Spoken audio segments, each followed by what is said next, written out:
बहुत समय पहले मिथिला के जंगलों में एक सियार रहता था। वह बहुत आलसी था।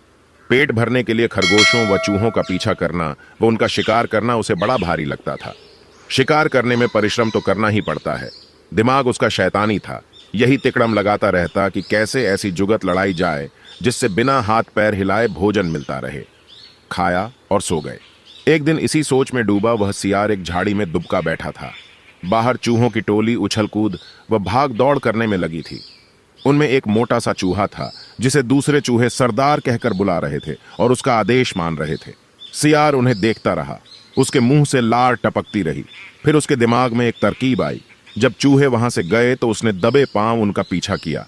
कुछ ही दूर उन चूहों के बिल थे। सियार वापस लौटा। दूसरे दिन प्रातः ही वह उन चूहों के बिल के पास जाकर एक टांग पर खड़ा हो गया। उसका मुंह उगते सूरज की ओर था। आंखें बंद थीं। चूहे बिलों से निकले तो सियार को उस अनोखी मुद्रा में खड़े देखकर वे बहुत चकित हुए। एक चूहे ने सियार के थोड़ा निकट जाकर पूछा, सियार मामा, तुम इस प्रकार एक टांग पर क्यों खड़े हो? सियार एक आंख खोलकर बोला, मूर्ख, तूने मेरे बारे में नहीं सुना कभी? मैं चारों टांगे नीचे टिका दूंगा तो धरती मेरा बोझ नहीं संभाल पाएगी। साथ ही तुम सब नष्ट हो जाओगे। तुम्हारे ही कल्याण के लिए मुझे एक टांग पर खड़े रहना पड़ता है। चूहों में खुसर फुसर हुई। वे सियार के निकट आकर खड़े हो गए। चूहों के सरदार ने कहा, हे महान सियार, हमें अपने बारे में कुछ बताइए। सियार ने ढोंग रचा, मैंने सैकड़ों वर्ष हिमालय पर्वत पर एक टांग पर खड़े होकर तपस्या की। मेरी तपस्या समाप्त होने पर सभी देवताओं ने मुझ पर फूलों की वर्षा की। भगवान ने प्रकट होकर कहा कि मेरे तप से मेरा भार इतना हो गया है कि मैं अपने चारों पैर धरती पर रखूं तो धरती गिरती हुई ब्रह्मांड को फोड़कर दूसरी ओर निकल जाएगी। धरती मेरी कृपा पर ही टिकी रहेगी। तब से मैं एक टांग पर ही खड़ा हूं। मैं नहीं चाहता कि मेरे कारण दूसरे जीवों को कष्ट हो। सारे चूहों का समूह महातपस्वी सियार के सामने हाथ जोड़कर खड़ा हो गया। एक चूहे ने पूछा, तपस्वी मामा, आपने अपना मुंह सूरज की ओर क्यों कर रखा है? सियार ने उत्तर दिया, सूर्य की पूजा के लिए। और आपका मुंह क्यों खुला है? दूसरे चूहे ने पूछा।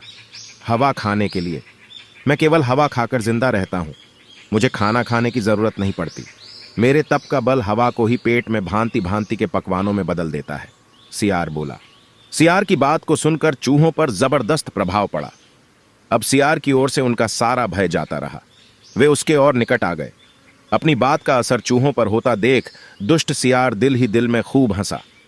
अब चूहे महातपस्वी सियार के भक्त बन गए। सियार एक टांग पर खड़ा रहता और चूहे उसके चारों ओर बैठकर ढोलक, मजीरे, खड़ताल और चिमटे लेकर उसके भजन गाते।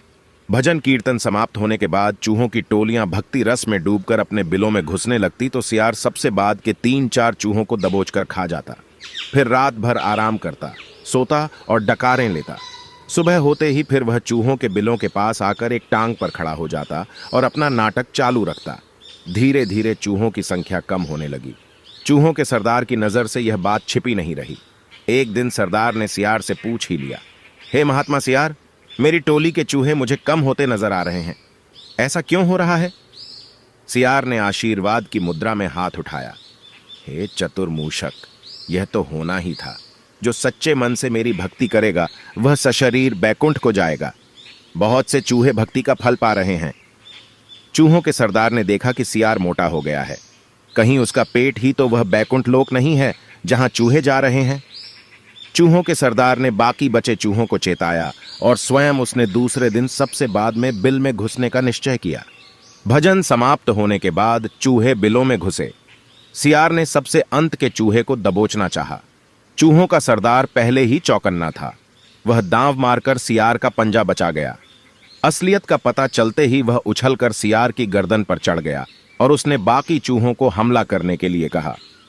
साथ ही उसने अपने दांत सियार की गर्दन में गाड़ दिए। बाकी चूहे भी सियार पर झपटे और सबने कुछ ही देर में महात्मा सियार को कंकाल सियार बना दिया।